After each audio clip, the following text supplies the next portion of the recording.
everyone, it's Emily. Welcome back on my channel. Today's video is going to be a book haul, and I have been accumulating classic books for the last couple of weeks, months, and I wanted to put them all in one haul. So those are the ones that I have been accumulating and I wanted to talk about them. One of my goals this year was to read more classics, so I thought what better way to do that than having some options on my bookshelves. So let's do this. The only books that I purchased brand new were these ones that I got myself for Christmas. So I wanted to get the vintage classic edition of the Jane Austen books because they look so pretty and I just really wanted to have them. I have only read two in the past, which were Sense and Sensibility and then Pride and Prejudice. So those are the two that I have read in the past. So if you haven't seen these yet, I love the packaging. They look... the packaging... Can you tell I have a beauty channel? The packaging. The cover is stunning, and then on the inside you have another color which matches another book of the collection, so they all have that, and I thought that was absolutely beautiful. And then on the back you get a quote on every single book that relates to the book. So yeah, I got Pride and Prejudice, you have Sense and Sensibility, Northanger Abbey, and then you have Persuasion, Emma, and then Mansfield Park. So I'm not sure yet which one I wanted to read. I did include these two in my 17 books to read in 2017. I'm hoping to read at least one of the two. If you have any favorites, let me know because I need to decide which ones I want to read first, and I'm overwhelmed. There's so many options. By the way, just for fun, I was rewatching the TV show with Colin Firth, which with my sister during the holidays, and we were debating which actors we preferred in which production, like depending the TV show. There's the Hollywood movie, the Bollywood movie. We can discuss this in the comments because for some reason I'm really fascinated with this. I actually had very similar choices, so yeah. The first two I'm not sure if I showed in the past in a haul, so I'm gonna go through them really quickly. You have A Tale of Two Cities, which this is a graphic novel. I thought this was such a brilliant idea to go through a graphic novel and then you can decide if you want to commit to the full-size novel. And spoiler alert, I did read it already this month and it wasn't a good idea. A complete fail, seriously. And then you have And Then There Were None by Agatha Christie, which I started reading it. I'm at page like 42 and it's a little bit slow to begin with because you are presented the whole characters, like the 10 of them, and then they will start dying one by one. So I'm excited to see if I can figure out who's the killer. Whenever I saw this gorgeous edition of Peter Pan on Book Outlet, I decided to grab it. I have never read Peter Pan. I've obviously seen the movie and I don't think I've been read the story as a kid either, but it's pretty short and obviously the cover was stunning. By the way, for any of these books, if you have an opinion, please feel free to share them down below because some of them I don't know much about them, some of them I know the whole story, but I've actually never read them, including this one. But I'm curious to see how I'm gonna feel about it being grown up and not a kid, so.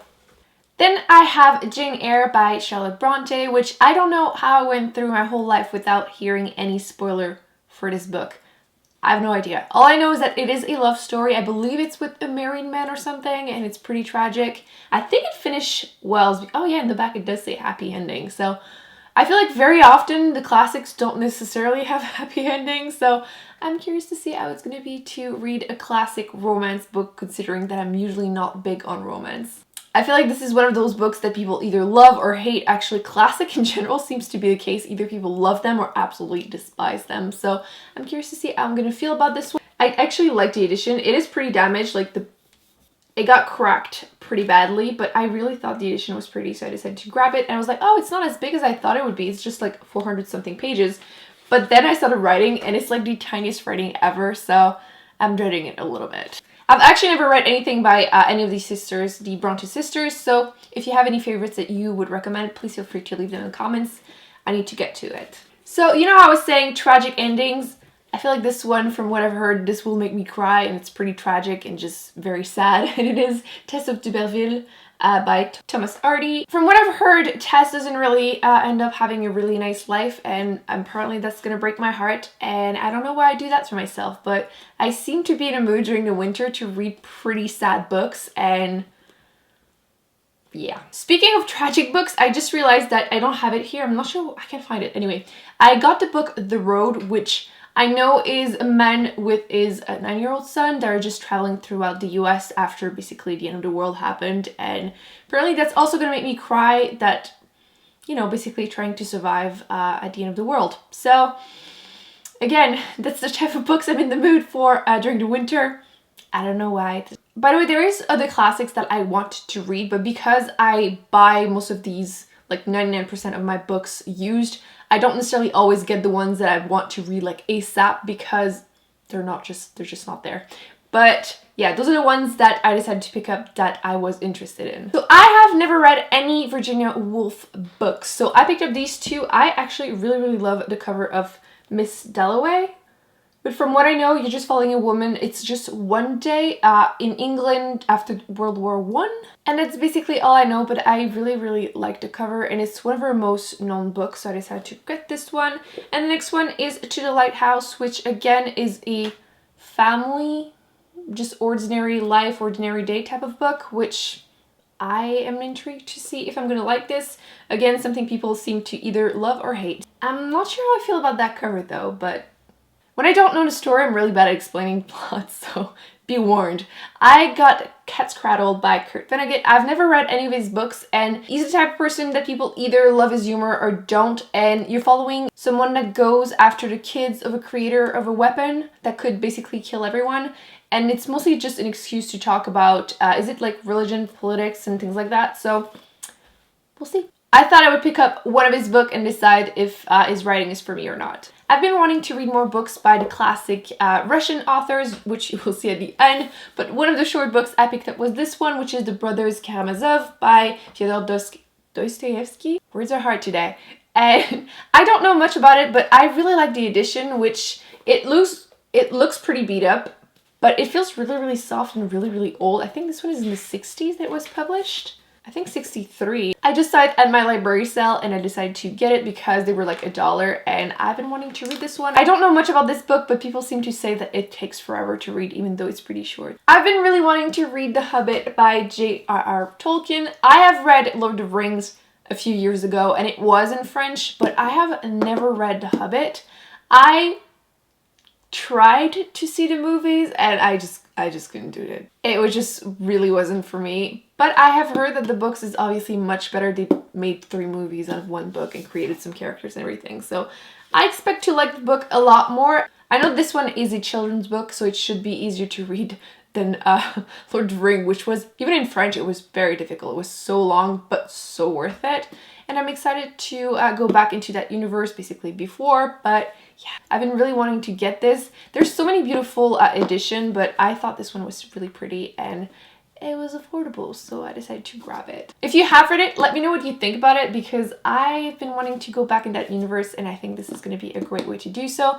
I do want to reread Lord of the Rings eventually in English. I know it's going to take me so long to read them that I'm a little afraid, plus the language in English I'm just starting to really practice, so we'll see, but I do want to read it eventually. By the way, if you have read them, we can debate in the comments who is the true hero. I know some people say it's Gollum, some people say it's Frodo, and I say it's Sam because Sam is awesome. Next is a classic sci-fi that every time I say that I love sci-fi books and fantasy, people tend to recommend this one to me because it's a trilogy in one book and I've been fascinated with what people tell me about it. And it is the Foundation trilogy by Isaac Asimov. What sold me on this book is the fact that people say that you're following a civilization for like thousands of years, and I thought that was such a brilliant idea and I really cannot wait. I'm hoping this is the right way to start. I believe this is the first 3 books in one. It basically seems like a brilliant idea that I'm hoping to enjoy as much as other people seem to, and yeah. I haven't read any like older classic sci-fi books, so I thought that would be a great way to start. If you have any recommendation, please feel free to leave them down below. The next book is probably one of the shortest classic I've ever seen in my entire life, and it is The Awakening by Kate Chopin. And this book has barely over 100 pages, and it is the unabridged version. This book was published just over 100 years ago, like in 1899, and you're following a woman cheating on her husband, which was very shocking back in the day. I'm actually kind of curious to see how shocking it will be to read it. The next one is something a lot of people have read in high school, but I didn't read English, so it was not a book that was assigned to us, and it is The Lord of the Ring.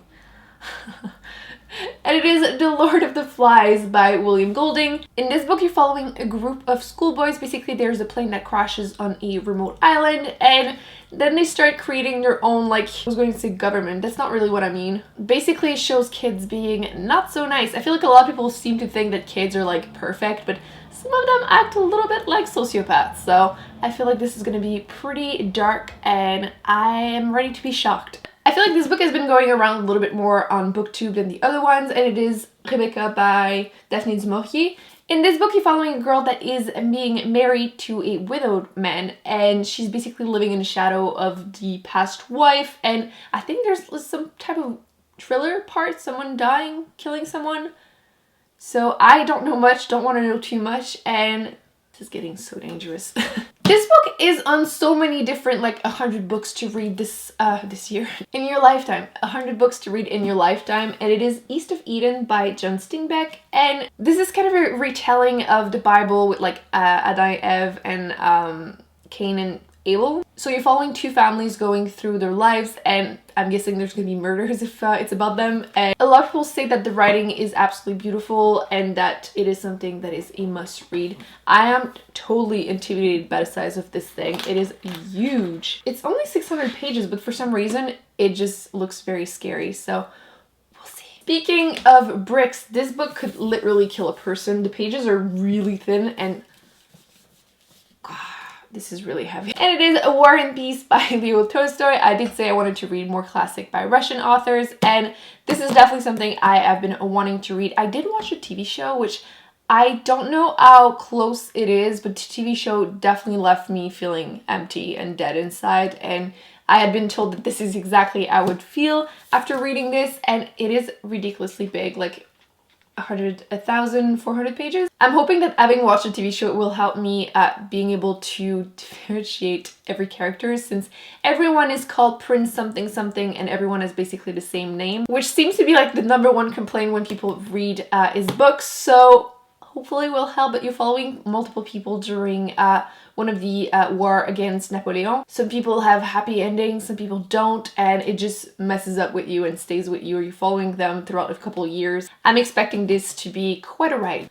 I almost forgot to talk about this one. This is Wuthering Heights by Emily Bronte. So like I said, I've never read any books by any of the Bronte sisters, so I got one of each to test them out, and I think this is her most known. So again, about family, love, revenge, drama. We'll see how that goes. And last but not least, I got Anna Karenina by, again, Leo Tolstoy, the classic Russian book. And again, this is huge, incredibly intimidating. You're following a woman, a married woman who ends up cheating on her husband, and just a whole lot of drama.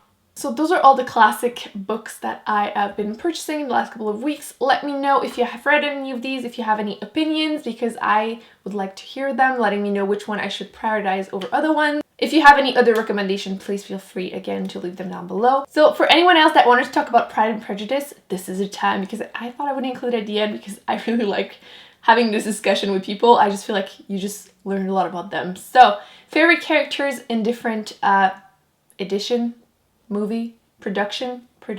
So for Darcy and Elizabeth as a couple, I much prefer the, is it BBC TV show? Basically the TV show, I feel like the actors are just perfect, and that's definitely the one that represented the best in my opinion.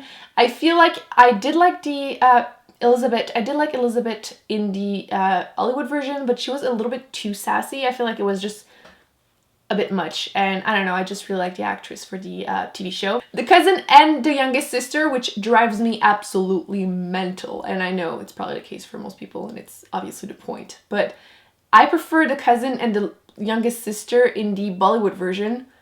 The cousin was just so ridiculous in that version, it just kept making me laugh, so definitely my favorite there. And I preferred Jane and, I can't remember his name, but basically her future husband in the Hollywood version. So those are my favorite characters. So yeah, if you wanted to discuss it, please feel free to do so in the comments. I feel like it's always interesting to see why people prefer this or that version, but yeah. Okay, that's it guys. I hope you enjoyed this video. Don't forget to give it a big thumbs up and to subscribe to not miss any future ones, and I will see you in my next one. Bye.